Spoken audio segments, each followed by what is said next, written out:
This is Jimmy Fallon doing his usual fake laugh. And this is what the folks over at Family Guy think of him. And this is for laughing and looking at the camera. Who do you think you are, Carol Burnett? Wow, yeah, he won't be laughing now. Actually, he's not the only one. Over the years, a lot of celebrities haven't seen the funny side of the jokes made at their expense on Family Guy. And today, we're going to be looking at some of those celebs to see whose ego was hurt the most. Starting with Adrien Brody, two-time Oscar-winning actor to be precise. He's only had a couple appearances on Family Guy, so it's not like they went in on the dude. But I guess you could say they got a bit personal. Like the time Tom Tucker said this in the season 9 episode, and then there were fewer. When the movie of the story comes out, I'm going to make sure Adrien Brody plays you. You don't want anyone to see it. You've got to remember, too, Brody is like a notorious method actor in Hollywood, so insulting his craft is like the biggest no-no when it comes to him. When they ribbed him again in season 11, however, they decided to go for a bit of a different target. And now, our feature presentation, Adrien Brody doing sit-ups in 3D. 1, 2... Now, we know this is just some harmless fun being poked at an ultra-successful guy, but according to Seth MacFarlane, Brody failed to see the funny side. I walked up to him at a party, and because I'd just seen Splice, and I thought it was awesome. And I said, like, hey, I really like Splice. I hope there's no hard feelings. And essentially the upshot was, well, there are. Honestly, if they had just picked his nose to make fun of, I'm pretty sure he and Seth would have gotten on great at that party. Sadly, though, he let his ego get the better of him. It's also made a bit worse considering Seth didn't write those jokes himself. By 2010, he'd stepped away from writing duties on the show, but then again, I know it's not Family Guy, but Brody does show up in another one of Seth's works. So beautiful, how'd you get that? So he appears quite a bit, but nowhere near as much as the next butthurt celeb on our list, Conway Twitty. The case of Conway Twitty is a strange one because he's arguably better known for his stint on Family Guy than he is for his career as a singer. For some reason, Seth and the writers loved using him. And now, ladies and gentlemen, Mr. Conway Twitty. There's no need in going over. It was just pretty small cameos at first, but then for whatever reason, they started branching out the Twitty tree and using big chunks of his music like out of nowhere. Peter, what is our infant son doing up on the roof? Yikes. Looks like I need a distraction. Mr. Conway Twitty. I see the sparkling. He goes on to play a full 2.5-minute song right in the middle of the episode there, and that became like a semi-regular occurrence. Fans got tired of it, and so did Twitty's family. You see, sadly, Conway died like 6 years before the show ever went on air. So we didn't manage to see his face being used as a distraction, but his family did. It was an online leak, but apparently Twitty's estate wrote to the writers of Family Guy and told them to knock it off, and if they're gonna use Conway, use him in an actual joke. Not just replaying archive footage of him singing for like a quarter of the episode. The family senses are right too, because it's not like Seth or the writers were huge fans of his. He's just the most astonishingly uncharismatic performer in the history of the business. Well, anyway, it turns out this leak was pretty close to the mark, because in the episode 3 Acts of God, this happens. Oh, by the way, Conway Twitty says cut it out.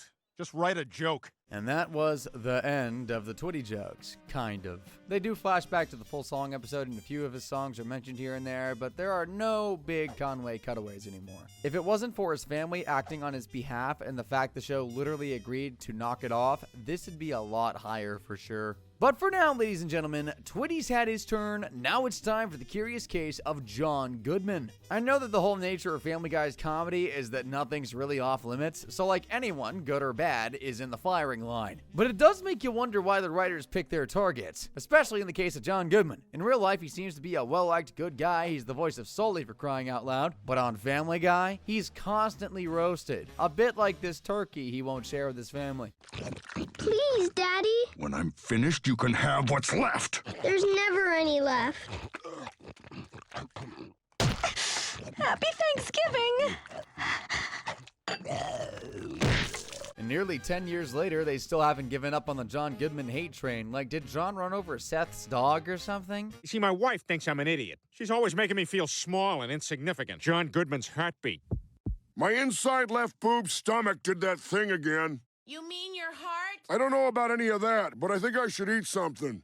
Or sleep with his wife? Like I said, I know nothing is off limits, but don't you think these seem a little personal? I've got your EKG here. How does it look? Well, it spells out pancakes. So same as last time. I'm recommending you go on a strict diet. Nope.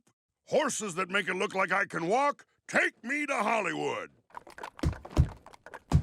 John has never openly criticized Family Guy, but he was asked to make a comment on that last cutaway gag we saw from 2016. He declined to comment, which isn't the kind of thing you do when a joke didn't hurt your feelings. Or maybe this is some big in-joke we don't know about. What we do know, though, is that John has lost over 200 pounds in recent years, so maybe all these jokes aimed at his weight actually did him a favor. I'm not so sure the next set of jokes did the next celeb any favors, though, as we move on to Chris Brown. Family Guy has never been a show to shy away from taking digs at the more controversial bits of news, and in the run to season 11, Chris Brown was certainly making headlines, originally for the domestic abuse case brought against him by Rihanna, in which she was granted a restraining order, and then for his Good Morning America tantrum when he stormed off the set. So naturally, the writers of Family Guy saw a great opportunity to punch up and rip at Chris Brown, starting with this line in Into Fat Air. We are gonna beat you so bad you'll think you gave Chris Brown an STD. Is that what happened? Before mentioning Chris 18 episodes later in the same season, but this time they're nowhere near as subtle. Not that the STD joke was subtle, but you'll see what I mean. We now return to Joni Loves Chris Brown. Joni, Chris, welcome to the party. Can I offer you some punch? I had some in the car. Joni Loves Chris Brown was taped in front of a very uncomfortable studio audience. Yeah, that's as subtle as a brick to the face. Then 6 years later, in an episode about Peter becoming a trans woman, they bring the bit out of retirement. Hey, Chris Brown, I just wanted to say I'm a huge fan.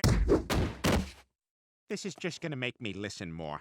Obviously, Chris hasn't ever publicly commented on the show's jokes about him, but when he was slightly pressed on the same issues Family Guy made jokes about during an interview, he didn't just storm off the stage, he had a whole meltdown. A window in Brown's dressing room was smashed, and that caused shattered glass to fall onto the street below in Times Square. Brown then reportedly blew off his next scheduled performance at ABC, ripped off his shirt, and left the building. The only reason he's not higher on this list is because we just don't know if his ego has been hurt, but judging by his reaction, it most certainly was. Most of the celebs we'll be looking at today either have their own episode or have a few mentions across 2 or 3 seasons tops. But our next celeb has been at the top of the Family Guy roasting list since 2006 or something like that. None other than the Top Gun guy himself, Tom Cruise. Jeez, Brian, that's more ridiculous than the theory of why Tom Cruise runs in all his movies. Wow, that cameraman has nice strong arms. You can't catch me, gay thoughts. It's a fairly timid joke that's pretty funny, does no one any harm, but the writers clearly forgot the whole Scientology thing, so when he next appears in the episode Lois Kills Stewie, they make him out to be a cult-like husband. I love you, Katie. I love you too, Tom. I'm free! The force field is down! Go, now! They still had to get a gay gag in there, but yeah, from there on out he made a few more cutaway appearances, jokes along the same lines, that sort of thing. However, in season 14, they binned the cutaway version of him and invented a new, semi-reoccurring character called Tiny Tom Cruise. Boom! You got me, man. Wow, Tom Cruise! You look bigger in the movies. Oh, I get all my clothes from out-of-the-way toddler stores. He's just as weird as he looks, too. But then again, that's pretty on brand for the guy they're making fun of, now that I come to think of it. Ooh, you want an animal cracker? You got a lion in there? Oh, no, I eat those first. I believe eating the lions gives me power. You believe in a lot of crazy stuff. Stewie had recently been given the news by Dr. Hartman that he's on the short side for his age, and when Tom hears this, he tells Stewie that the short life ain't all that bad, so the pair end up going on a tiny little tour, if you will.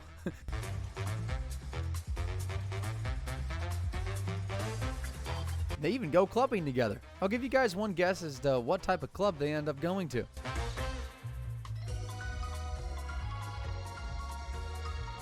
They really think he's gay, don't they? Anyway, Stewie has a nice time and realizes being short can be pretty cool, so he ditches Tom. But he isn't gonna go away that easily.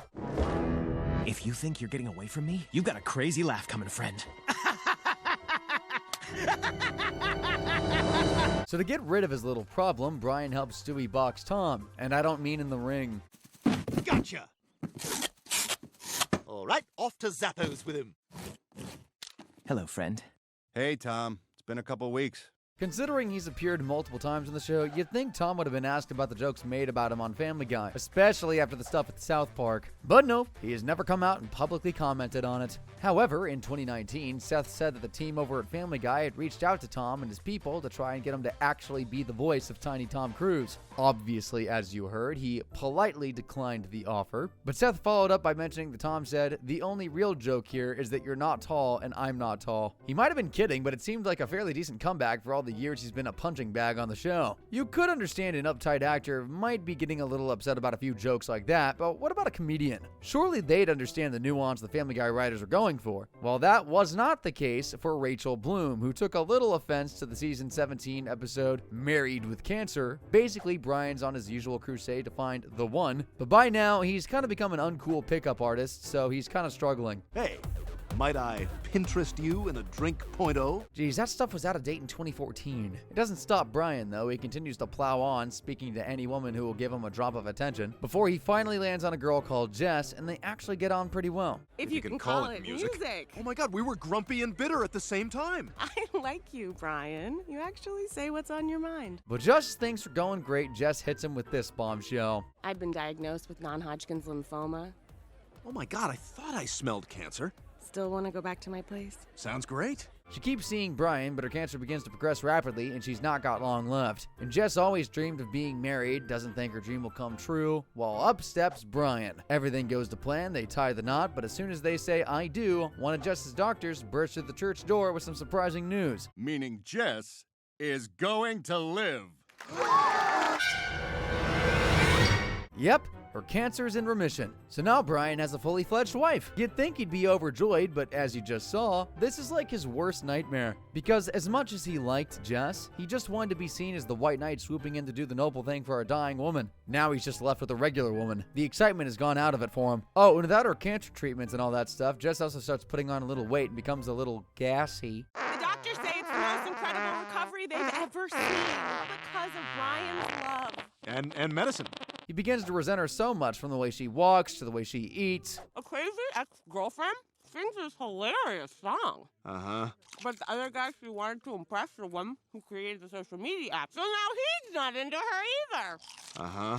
Well, that line right there from Jess is about a TV show called Crazy Ex-Girlfriend, which was written by Rachel Bloom. And after this episode aired, she wasn't best pleased with how a fan of her show was presented. She said it was ha-ha funny, but that she could also taste the male condescension. Basically, that it was low-grade misogyny, that Brian was seriously unattracted and resentful towards an overweight woman, especially when he used to like her while she was thin. Also, I guess this scene doesn't help the Family Guy writers' case. How do you do the Heimlich maneuver? Come on.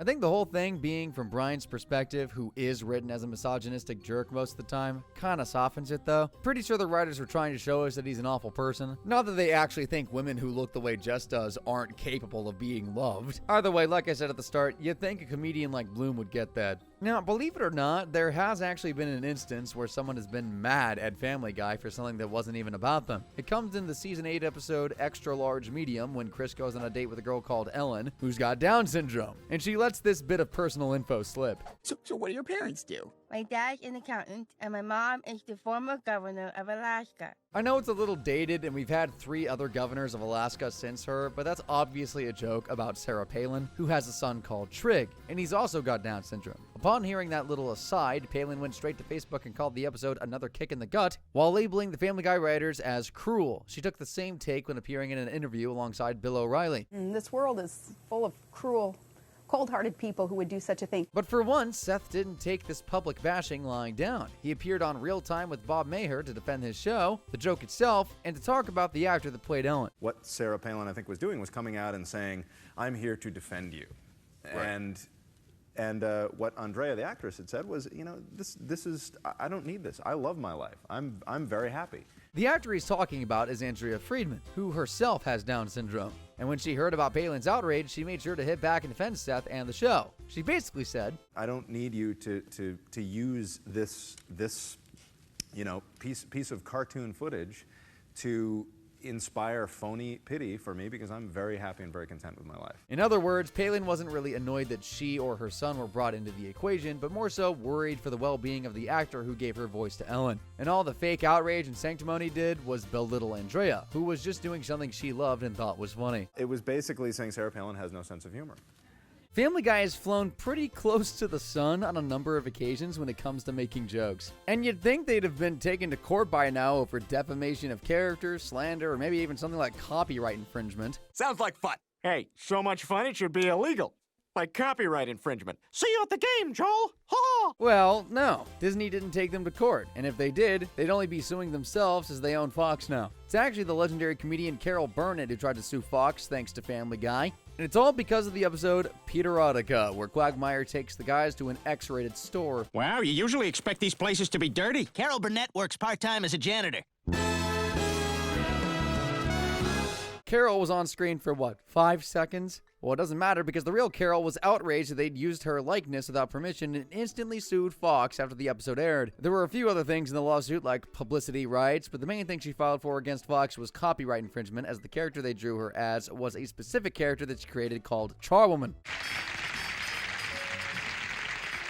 Burnett asked for a settlement of a figure right around the $2 million mark. The case was thrown out of court. The judge dismissed it as Family Guy was exercising their First Amendment right, so basically, unlucky Carol. Family Guy's been running for well over 20 years, and in all that time has really only caused a handful of issues for the world's elites. That being said, most of the guys they put on blast just have too much money to care what's said about them. Still though, only one lawsuit with the amount of jokes they make is good going. And that's all we got for today, but if you still haven't quite had your Family Guy fix, don't worry, there's another video right on screen for you now to binge. Go on, give it a click. Thanks for watching.